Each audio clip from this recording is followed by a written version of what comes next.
Hey guys, तो स्वागत है आपका कैप्टन बीटू के चैनल में। आज के इस वीडियो में हम लोग बात करने वाले हैं टॉप 10 निकनेम्स जो हम सबके फेवरेट कैरेक्टर टोनी स्टार्क ने दिए हैं किसी न किसी मार्वल कैरेक्टर को, एंड ये भी जानेंगे कि क्यों उन्हें वो नाम दिया गया। तो बिना किसी स्पॉन्सर के चलिए वीडियो शुरू करते हैं। Number 10, jolly green.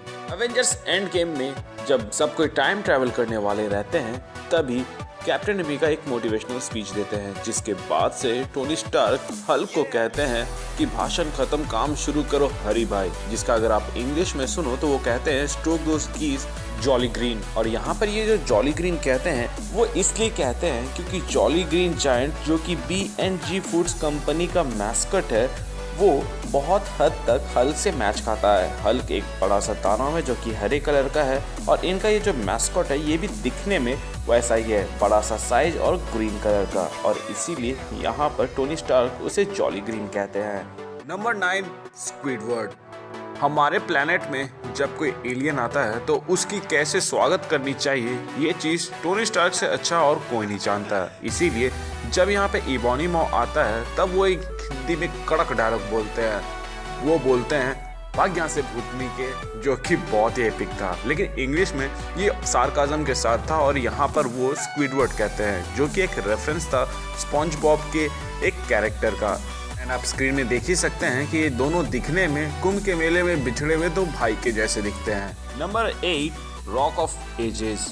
जब टोनी स्टार्क और कैप्टन अमेरिका लोकी को फर्स्ट टाइम मिलते हैं वो उन्हें हेलिकैरियर में वापस ले जा रहे होते हैं और वहीं पे कैप्टन अमेरिका बोलते हैं कि मुझे ये कुछ ठीक नहीं लग रहा है, जिसके जवाब में टोनी स्टार्क कहते हैं कि क्या इस नौटंकी के इतनी जल्दी गिव अप कर देने वाली बात। और वहीं पे अगर आप इसे इंग्लिश में सुने तो वो कहते हैं रॉक ऑफ एजेस, जो कि एक रेफरेंस रहता है Rock of Ages Broadway musical show में, जिसमें अगर आप देखें तो उनके जो मेल कैरेक्टर्स रहते हैं उनकी जो हेयर स्टाइल है वो लोकी के हेयर स्टाइल से बहुत हद तक मैच खाती है। अब जब हेयर स्टाइल वगैरह की बात हो ही रही है तो हमारा जो नंबर 7 का कैंडिडेट है उसे भी इसी बेसिस पर नाम दिया गया था, और ये नाम पूरे मार्वल सिनेमैटिक यूनिवर्स में 2 बार यूज किया गया था, एक एवेंजर्स मूवी में और दूसरा थॉर रैग्नारॉक मूवी में। टोनी स्टार्क जब थॉर से हेलिकैरियर में मिलते हैं एवेंजर्स मूवी के अंदर तो वो उसे पॉइंट ब्रेक बुलाते हैं, और थॉर रैग्नारॉक मूवी में जब थॉर को क्विंजेट में एक्सेस चाहिए होता है तब वो अपने आप को महाबली हल्क, सबसे स्ट्रॉन्गेस्ट एवेंजर वगैरह वगैरह बोलते हैं, लेकिन वो एक्सेस ग्रांट नहीं देता है। लेकिन जैसे ही थॉर कहता है चोटी मास्टर और इंग्लिश में पॉइंट ब्रेक तो क्विंजेट में उसे एक्सेस ग्रांट कर दिया जाता है। और यहाँ पर ये जो पॉइंट ब्रेक वो कहते हैं वो असल में एक रेफरेंस था पैट्रिक स्वेज के कैरेक्टर जो कि 1991 में निकली पॉइंट ब्रेक नामक मूवी में था, और उसमें जो पैट्रिक का कैरेक्टर था वो दिखने में एवेंजर्स के थॉर के जैसा था। Number 6, पैंटमैन AKA patient. जब टोनी, स्टीव और एंटमैन एवेंजर्स एंड गेम में टेसरैक्ट और सेक्टर को लेने के लिए जाते हैं और वहाँ पे सेक्टर तो मिल जाता है लेकिन टेसरैक्ट नहीं ले पाते हैं, तो वो प्लान बी अपनाते हैं जिसमें वो 1970 में ट्रैवल करने वाले रहते हैं, और तभी वो एक दूसरे से बात कर रहे होते हैं और एंटमैन बोलता है कि अगर आप लोग इसमें फेल होते हो तो आप लोग हमेशा के लिए वहाँ फंसे रह जाओगे, जिस पर टोनी स्टार्क कहते हैं हौसला अफजाई के लिए थैंक यू पैंटमैन, और इंग्लिश में वो वहाँ पर उसे पेसेंट कहते हैं। वैसे तो पेसेंट एक एंट की प्रजाति की ओर भी इशारा करता है, लेकिन यहाँ पर वो शायद ये कहना चाह रहे थे कि इन सब बातों के लिए शुक्रिया, लेकिन तुम्हारी बातों की कोई वैल्यू नहीं है। क्योंकि अगर हम लोग एक पेसेंट की लिटरल मीनिंग की ओर देखें तो उसका मतलब होता है एन इनसिग्निफिकेंट पर्सन और अ थिंग, तो आप समझ ही सकते हो कि इसका यहाँ पर क्या मतलब फिट बैठता है।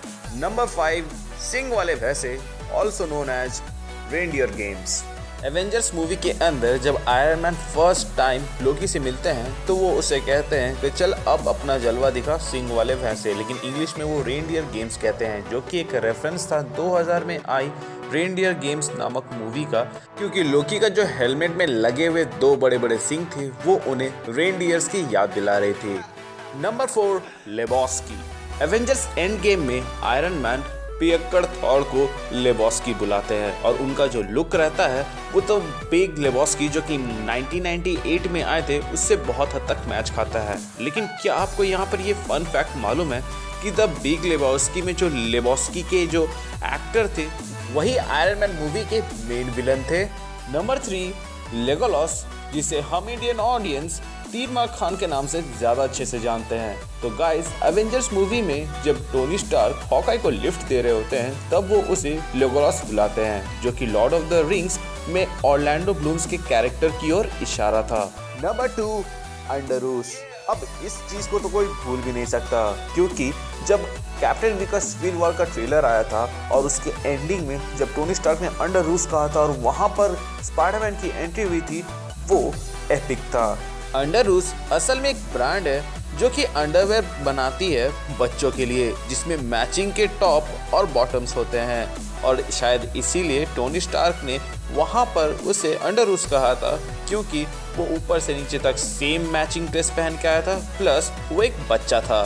नंबर 1 मंचूरिया कैंडिडेट या फिर फौजी उस्ताद। कैप्टन अमेरिका सिविल वॉर में जब आयरन मैन कैप्टन को असिस्ट करने के लिए साइबेरिया में पहुंचते हैं तो वहां पर बकी उनके ऊपर एम करके खड़ा रहता है, और वहीं पर वो उसे टोक के बोलते हैं कि देखो फौजी उस्ताद, यहाँ सुलह हो चुकी है, और वो वहां पे उससे मंचूरियन कैंडिडेट भी बुलाते हैं, जो कि एक रेफरेंस था रिचर्ड कोंडन्स के 1957 में आए नोवेल मंचूरियन कैंडिडेट के, जिसके अंदर अमेरिकन के दिमाग को ब्रेन वॉश कर दिया जाता है और उन्हें असैसिन्स की तरह यूज़ किया जाता है, जैसा कि विंटर सोल्जर को यूज़ किया गया था उस मूवी में, या फिर कह सकते हैं उनके पास्ट लाइफ में।